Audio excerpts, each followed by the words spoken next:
Anyone who has visited one of the more than 11,000 Burger King establishments around the world knows perfectly well the secret to its success. But it never hurts to review a story that began in Jacksonville in 1953. That year, Keith Kramer and Matthew Burns, his wife's uncle, were not even remotely aware of what they were about to create. They had just visited the original McDonald's restaurant in San Bernardino, California, founded in 1940, and shortly after they were starting up a project inspired by the already successful business of the brothers Maurice and Richard McDonald at that time. In this video, we take you on a journey to see how Burger King built their empire, with more establishments, more internationalization, and more changes of owners. If there is something that we have always associated with Burger King, it is that characteristic grilled flavor with which they have always wanted to identify themselves. It's worth remembering that slogan, "Tastes better on the grill, mythical where they exist." Well, one of the first things these brave Jacksonville men did was acquire the rights to a machine called the Insta Broiler, which was instrumental in naming their first restaurant Insta Burger King. In this original restaurant, they took their first steps, and in just a few years they already had several openings in different cities in the United States. This aroused the interest of James McLemore and David Edgerton, classmates at Cornell University and visionaries if we took into account everything that would come from here.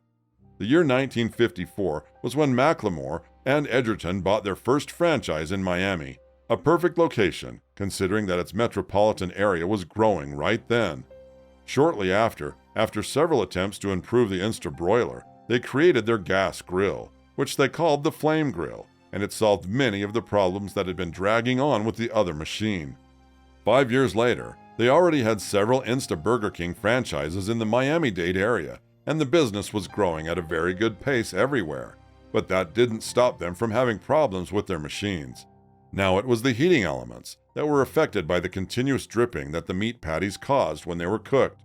And that is how they arrived at the mechanized gas grill, which, now, was the definitive advance to be able to continue expanding without a problem, without having to continually resolve incidents. Now the hamburgers were cooked in a different way inside the cooking apparatus.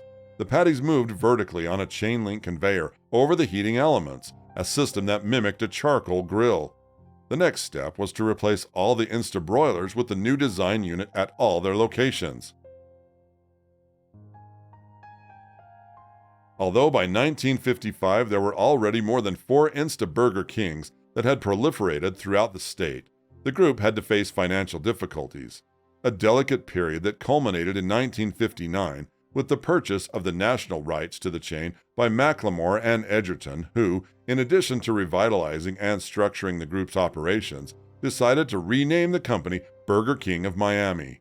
Soon after, they began selling territorial licenses to private franchisees, but it would not be under the name of Burger King of Miami, but under the name of Burger King Corporation. By then, not only was the Flame Grill a house brand, but the mascot had also seen the light of day, a character that would not stop appearing in its advertising for the next 60 years, and had created the company's signature sandwich. We are referring, obviously, to the Whopper, which was named that way because it wanted to refer to something bigger. At that time, its main competitors were having great success, thanks to the development of a larger hamburger. By 1961, both the renamed Burger King and its flagship dish had begun to spread throughout the U.S. In 1967, the group would be acquired by the Pillsbury Company for $18 million, and before the end of the 1970s, already they had become the second largest hamburger chain in the country. The first was still McDonald's. By then, the numbers were already something else. It is estimated that they had close to 8,000 employees and had opened 274 new stores, their presence being especially striking in Florida and the entire southeast of the United States. In 1966, they also opened their first franchise outside North American soil in the Bahamas. In addition, they were not going to take long to receive one of their most important awards, and it is that they were the first to implement dining rooms and the first self-service stores back in 1975. A business model that quickly became very popular and today continues to represent 50% of all that is Burger King. At this time, one of its most powerful marketing campaigns would see the light of day, which under the slogan "As You Want," came to offer consumers the opportunity to personalize their hamburgers.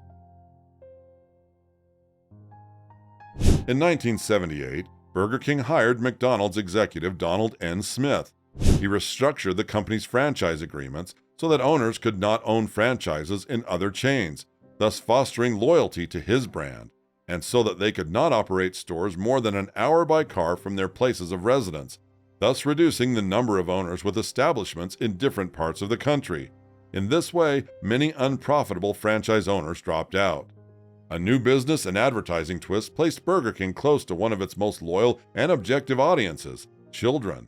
They did it based on publicity as opposed to the one that McDonald's put into practice, mainly with his character Ronald McDonald, a Burger King who was also a wizard, the French fry wizard, and Sir Shake-a-Lot, a minor Burger King mascot who doubled as a shake-loving gentleman, a friend of the Burger King. He loves milkshakes so much that he always shakes them because the milkshakes are so cold. Smith took on not only his former employer and Long John Silver's by introducing Burger King's first fish sandwiches, but also Kentucky Fried Chicken and Wendy's by introducing its first chicken sandwiches. The company's sales increased 15% in 1980, at which time Smith was hired by another competing company, this time PepsiCo, but sales began to decrease after he left. Pillsbury, a brand of cake flour and baked goods from General Mills in Minneapolis, acquired Burger King, although it also bought Steak and Ale, Bennigan's, Godfather's Pizza, Haagen-Dazs, and Quick Walk, and the famous Green Giant. Norman Brinker, a Pillsbury executive who had joined Burger King, began to make changes to the brand by facing his great rival. This activity became known as the Burger Wars, running advertisements bluntly claiming that Burger King's hamburgers were bigger and better than McDonald's. In fact, these can be considered the first attack ads in the food industry. Without Smith or Brinker, once they dropped the banner, Burger King declined again, and this was one of the reasons why Pillsbury was able to reject a takeover bid from British company Grand Metropolitan plc. Already with a global focus, Grand Met changed Burger King's distribution methods, shifted its soft drink contract from Pepsi to Coca-Cola, partnered with the Walt Disney Company to tie in with Disney movies, and expanded Burger King worldwide, with a bonus, buying the company that ran the British burger chain Wimpy. Years later, in 1997, Grand Metropolitan merged with brewing giant Guinness to form Diageo plc, which seemed to underestimate Burger King compared to other high-end brands like Guinness itself, Johnnie Walker, and Moet and Chandon. As we can see, the history of Burger King is that of the most unique capitalism, the one that has to do with large corporations buying and selling businesses. Well, the story doesn't stop there, because a new conglomerate enters the fray, TPG Capital, which with the help of Goldman Sachs and Bain Capital, bought Burger King in 2002 for the umpteenth time. This time, $1.5 billion were paid. TPG introduced the Whopper bar concept, allowing customers in some stores to get a better view of the burgers being made, and the workers began to called Whopperistas. They also introduced new menu items like the Whopper Jr. and the Angus Steak Burger, and launched new advertising campaigns like the Whopper Freakout and the Whopper Virgins campaigns. These efforts paid off, and Burger King began to see renewed success in the late 2000s. In 2010, the company was purchased by 3G Capital, a Brazilian investment. Again in 2011, the company changed ownership when it was acquired by 3G Capital of Brazilian origin, and currently, it is estimated that they employ more than 300,000 people worldwide, employees who are distributed throughout more than 11,000 restaurants spread over 65 countries. And since we are with impressive figures, there goes the annual sales of Whopper, its flagship, $1.7 billion, which converts into an estimated income of $4 million a day. These were boom times as the company grew to a value of $3.2 million, doubling the purchase price. A new merger takes place in 2014 when Burger King merges with the Canadian chain Tim Hortons, a Canadian restaurant and cafeteria chain. With this merger, Restaurant Brands was created in December of that year. In 2018, Restaurant Brands acquired Popeyes for a sum of $1.8 billion. This purchase helped to diversify the company's menu selection, moving beyond solely offering burgers and donuts to now including fried chicken. Over the past few years, Restaurant Brands has aimed to broaden its presence in the fast food industry by acquiring multiple dependable chains. As of 2018, Burger King has claimed the second spot in the Burger Wars, with $9.6 billion in U.S. sales, compared to Wendy's $9.3 billion in sales for the previous year. McDonald's remains the leader, with $37.6 billion in sales in the United States. Here's what you didn't know about Burger King. The commercial connection of one product with another is quite common in our times, the classic example being big-budget movies that lend their name to a product to help with promotion.